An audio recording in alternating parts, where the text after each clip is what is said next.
país en que va a actuar y la mayor o menor posibilidad de que los compromisos contraídos se cumplan sin tropiezo. Todos los gobiernos gozan por ello de diferente crédito, según su grado de civilización y cultura y su conducta en los negocios. Y en estas circunstancias se miden y se pesan antes de contraer ningún empréstito, haciendo más o menos onerosas sus condiciones con arreglo a los datos precisos que en este sentido tienen perfectamente registrados los banqueros. Luego, el acreedor sabe que contrata con una entidad soberana y es condición inherente de toda soberanía que no pueda iniciarse ni cumplirse procedimientos ejecutivos contra ellas, ya que en ese modo de cobro comprometería su existencia misma, haciendo desaparecer la independencia y la acción del respectivo gobierno. La República Argentina ha hecho demandables a sus provincias y aún ha consagrado el principio de que la nación misma pueda ser llevada a juicio ante la Suprema Corte por los contratos que celebra con los particulares. Lo que no ha establecido, lo que no podría de ninguna manera admitir, es que una vez determinado por sentencia el monto de lo que pudiera deudar, se le prive de la facultad de elegir el modo y la oportunidad del pago, en el que se tiene tanto o más interés que el acreedor mismo, porque en ello están comprometidos el crédito y el honor colectivos. Siendo estos sentimientos de justicia, de lealtad y de honor los que animan al pueblo argentino y han inspirado en todo tiempo su política, Su Excelencia comprenderá que se haya sentido alarmado al saber que la falta de pago y los servicios de la deuda pública de Venezuela se indica como una de las causas determinantes del apresamiento de su flota, del bombardeo de uno de sus puertos y del bloqueo de sus costas.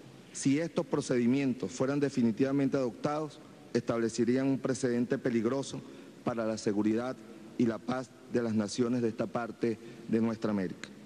Estos párrafos, señores cancilleres, son extractos de una carta escrita el 29 de diciembre de 1902 por el canciller argentino Luis María Drago, a nombre de su presidente Julio Roca y enviada al gobierno estadounidense de la época, en defensa de una Venezuela bloqueada, bombardeada e invadida por las potencias europeas de la época, no solo para cobrar una deuda, sino para derrocar a un gobierno nacionalista, el del general Cipriano Castro, por haber revertido las concesiones leoninas con que estos países explotaban nuestros recursos naturales y administraban nuestros servicios. Esa carta se convirtió en una doctrina, la doctrina Drago, que estableció el principio de que ningún Estado soberano puede ser obligado por la fuerza a pagar una deuda y mucho menos a ser embargado. Para nosotros los venezolanos y venezolanas, esa carta, que es un gesto de solidaridad valiente, ha quedado grabada en nuestra memoria histórica y colocó a la nación argentina en el lugar de los afectos profundos de los hijos de Simón Bolívar. Por eso hemos acompañado a la Argentina y la seguiremos acompañando en su legítimo reclamo sobre la soberanía de las Islas Malvinas.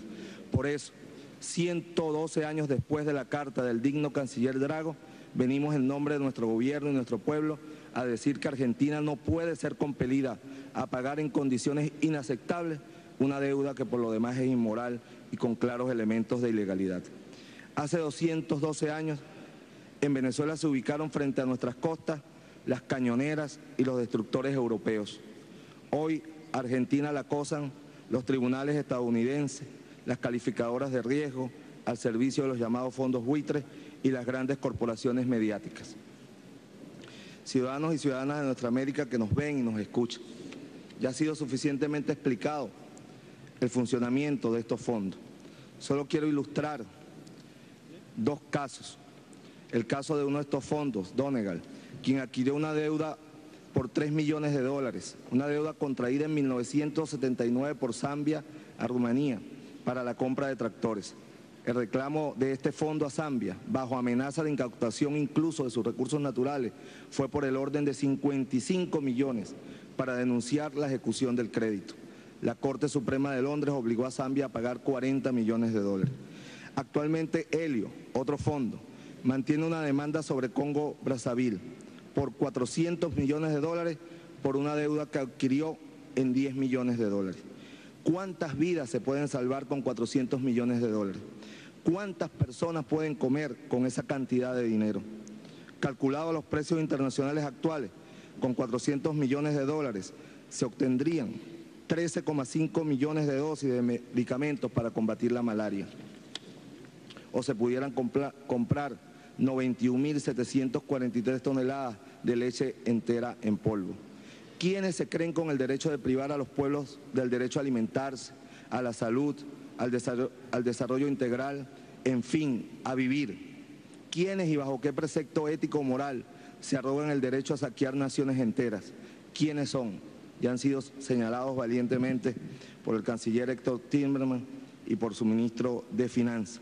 Pero si quisiéramos hurgar más, ¿a quiénes financian? ¿A qué organizaciones políticas financian en este país donde nos encontramos esos fondos? En el centro del conflicto está la tensión entre hacer prevalecer el derecho de propiedad apoyado en las prácticas predatorias que habilita el sistema financiero capitalista y la obligación de los estados de garantizar los derechos económicos y sociales de sus pueblos.